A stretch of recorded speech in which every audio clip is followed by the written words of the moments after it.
Sr. Presidente, muito obrigado. Cumprimento então todas as pessoas que se encontram na sala e todos aqueles que nos acompanham à distância.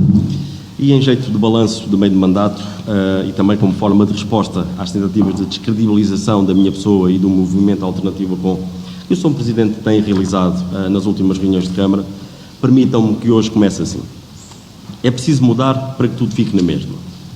A frase é antiga e a estratégia tem sido repetida, mas também há quem acredite que mudança pode rimar com esperança. Esperança num presente que recupera o passado e relança o futuro através de uma mudança profunda que não se satisfaça apenas com a cosmética na alteração de rostos e que se preocupe com uma alteração na gestão de prioridades, passando a colocar o foco nas pessoas, no desenvolvimento e na segurança. Esperança na erradicação do autismo e da prepotência assente na restauração da democracia, que entenda que as verdades maiores se constroem ouvindo a voz daqueles que contribuem com válidas e práticas sugestões de melhoria. Esperança na certeza de que com os mesmos recursos se pode fazer mais e melhor, desde logo redesenhando orientações estratégicas que saibam promover o nosso melhor através de uma comunicação transparente, contagiante e com a competência de quem sabe vender as diferenças qualitativas sem perder aderência com a realidade.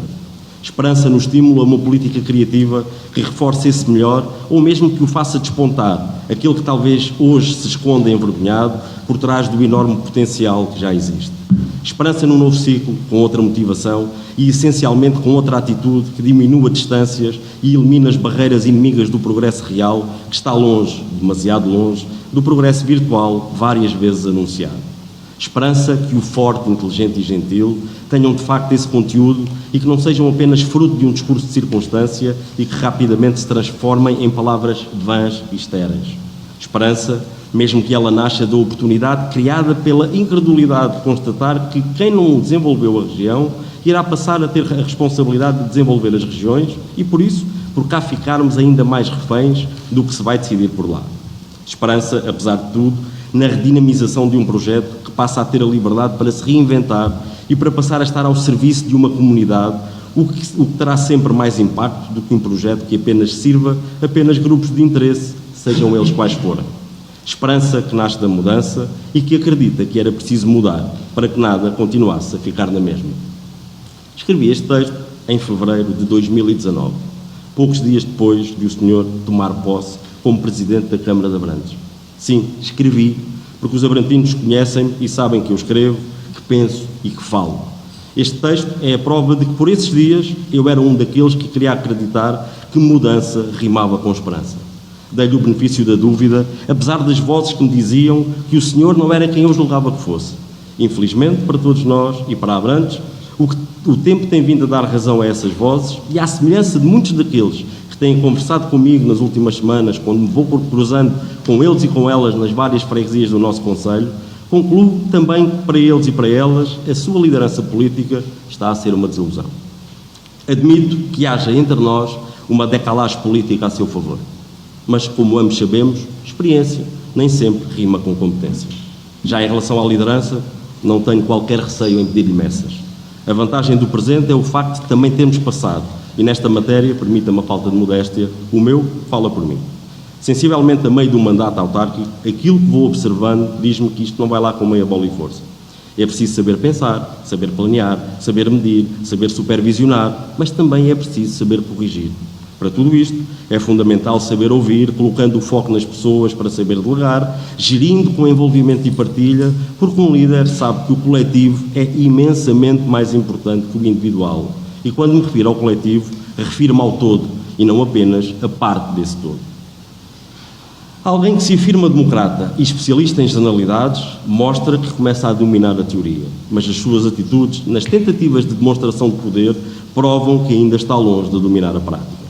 Tenho dezenas de exemplos para o ilustrar e vou-me abster de comentar o infeliz incidente que ocorreu no final da última Assembleia Municipal, que é a representação do grau zero de qualquer democracia, mas naquilo que me diz diretamente respeito, a cereja no topo do bolo da sua imaturidade ao nível da liderança foi o facto de me ter responsabilizado pela existência de um vídeo que supostamente colocava em causa a sua idoneidade. Reiterando o facto de que não tenho nenhuma responsabilidade, nem moral nem operacional, na concepção desse vídeo. E partindo do princípio de que se refere a um vídeo que faz soar uma campainha e que tem um contador que vai somando o número de vezes que o Sr. Presidente vai repetindo as expressões isto não é um programa de rádio, isto não é um talk show ou isto não é um programa de televisão, não observo nada de especial que possa colocar em causa a sua idoneidade, seja política, seja pessoal, e aquilo que lhe desejo é que nunca tenha a infelicidade de ascender a nenhuma função da política nacional, porque, caso contrário, não sei como sobreviverá ao humor cáustico dos Ricardo Araújo Pereiras desta vida. Por tudo isto, quero que fique claro que no dia em que os abrantinos quiserem, Abrantes já tem alternativa. Temos-lo provado ao longo destes 2 anos de mandato autárquico, nos órgãos da democracia local, onde temos representantes, e dos 4 anos da nossa ainda curta existência. Uma alternativa que, apesar de ter as suas ideias e o seu projeto, saberá ouvir, saberá envolver, saberá partilhar, saberá distribuir e saberá desenvolver. E o Sr. Presidente, também será ouvido com toda a atenção e com todo o respeito que nos merece. O senhor e qualquer um dos abrantinos que tenha vontade de contribuir com as suas ideias, com as suas opiniões ou com os seus projetos, porque para nós a qualidade será sempre mais importante do que a paternidade. Posto isto, vamos ao que conta e ao que interessa. Começo por lhe dar os parabéns pela sua eleição para a presidência da Comunidade Intermunicipal do Médio Tejo e faço votos que desempenhe cabalmente as suas funções e que tenha a capacidade e a coragem de ser uma voz ativa na defesa dos interesses da região. Não lhe podemos desejar nem exigir menos que isto. E como não há duas presidências sem 3, tomámos conhecimento na última reunião de Câmara e posteriormente pela imprensa local que o Sr. Presidente da Câmara é o novo Presidente da Associação Tagus Valley, sucedendo à sua chefe de Divisão de Desenvolvimento Económico, doutora Paula Grijol. Após a última reunião de Câmara, o Sr. Presidente declarou à Rádio Antena Livre que no dia 2 de outubro toma hipótese, enquanto Presidente da Tagus Valley, do Parque de Ciências e Tecnologia, e manifestei a minha vontade de tentar conseguir que esteja mesmo presente nessa direção de forma continuada e o mais presente possível, deixando os outros membros da direção tomarem o pulso da atividade diária do Parque de Ciências e Tecnologia. Ora, de acordo com os estatutos da Tagus Valley, o município de Abrantes, associado fundador e detentor da quase totalidade das unidades de participação que em Assembleia Geral se traduzem em votos, designa um representante para membro da direção da associação, o que na prática permite eleger o seu presidente. Esta disposição está de acordo com a linha O do número 1 do artigo 33º da Lei 75 de 2013, segundo a qual compete à Câmara Municipal designar o representante do município na Assembleia Geral das Empresas Locais, assim como os seus representantes em quaisquer outras entidades nas quais o município participe, independentemente de integrarem ou não o perímetro da administração local. Ainda de acordo com a mesma lei, designadamente do número 1 do seu artigo 34º, esta competência não é delegável no Presidente da Câmara Municipal. Aquilo que gostávamos de ver esclarecido, Sr. Presidente, é em que bases jurídicas e disposições legais se fez eleger Presidente da Associação Tagus Valley, uma vez que esta matéria nunca foi submetida à deliberação da reunião de Câmara, e se, na sua opinião, houve ou não, neste processo, violação das normas legais, o que, a confirmar-se, determinaria uma participação à Inspeção Geral de Finanças e a anulabilidade da sua eleição para Presidente da Tagus Valley. Deixe-me mudar agora de assunto para fazer referência aqui à petição pública sobre a Escola Primária de Mouriscas, porque temos conhecimento de que foi entregue ao Sr. Presidente e ao restante Executivo Municipal essa petição pública que terá sido subscrita por 689 pessoas para a preservação da antiga Escola Primária de Mouriscas.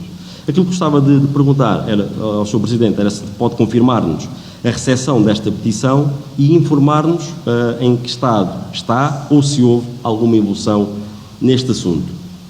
Deixe-me agora voltar ao tema da iluminação pública que abordámos pela primeira vez nestas reuniões em novembro do ano passado, porque apesar de o termos revisitado há pouco tempo e do Sr. Presidente o ter voltado a desvalorizar, continuamos a ser contactados por muitos munícipes preocupados com a falta de segurança que esta situação provoca. A todos aqueles que nos têm contactados, convido-os a ouvirem as respostas que o Sr. Presidente tem dado sobre esta matéria e aquela que provavelmente vai repetir nesta reunião. Termino hoje a minha intervenção voltando ao tema dos javalis, porque, como já esperávamos, depois do show-off na apresentação de soluções que saiu em tudo o que era comunicação social, o problema mantém-se e manter-se-á enquanto não for resolvido na sua origem. Mas enquanto não há condições técnicas e financeiras para se proceder à limpeza dos vales onde os animais se abrigam em segurança, perguntamos se não pedem as regras do bom senso que se sinalize este problema para alertar os abrantinos mais distraídos e todos aqueles que nos visitam para evitar que este problema possa atingir proporções ainda maiores. Termino assim com mais este alerta e com mais esta sugestão de melhoria. Muito obrigado.